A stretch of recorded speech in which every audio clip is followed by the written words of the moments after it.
Mr. Tassos Kotzanastassis, you're the founder and managing director of an independent boutique real estate firm called 8G Capital Partners Limited. You have extensive experience across the European real estate markets. What does your job involve?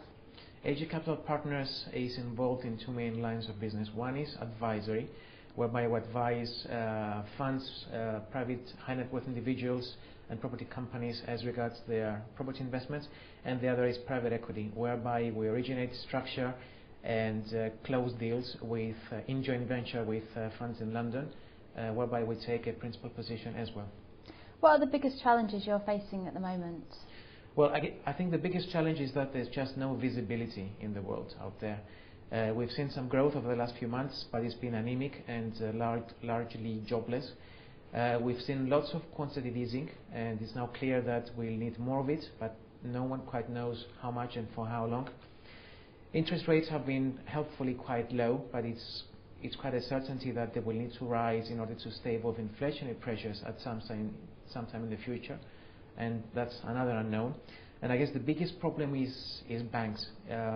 It's the common secret in the industry that they will need to clear their books at some stage, but it's now almost become a paranoia as to when and to what and to how fast this is going to happen.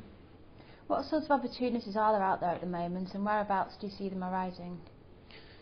I think there's two themes to be explored over the next circle. One is the next cycle. One is good old asset management.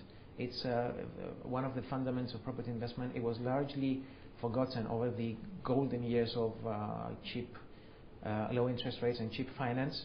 It's now back to that. I think returns will be made out of asset management.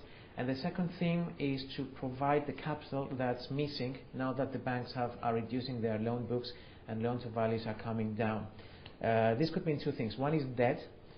We now see private equities, many private equity firms are now saying that debt is the new equity, and a couple of them are already obtaining their banking licenses in the UK. And the other area I think is mezzanine, which is where we focus, which is driving a wedge between debt and equity and trying to provide that additional piece that's required to keep a good investment going. Is confidence coming back in the European real estate market? Well, we've seen a mini boom in Western core markets, especially London, whereby yields compressed down to pre-crisis levels. I think now that's fizzling out, and everyone is realizing that even core markets are in for a rough ride over the next few years. I think more importantly, there's a swathe of secondary assets that no one wants to know about, and until we've seen some interest in that segment of the market, I don't think we can talk about confidence. If you had $100 million, then where would you invest? Well, I tend to be a contrarian, and I tend to look at places that other people tend to ignore. Southeastern Europe and Greece is probably the most unloved corner of the real estate market now in Europe, for a good reason.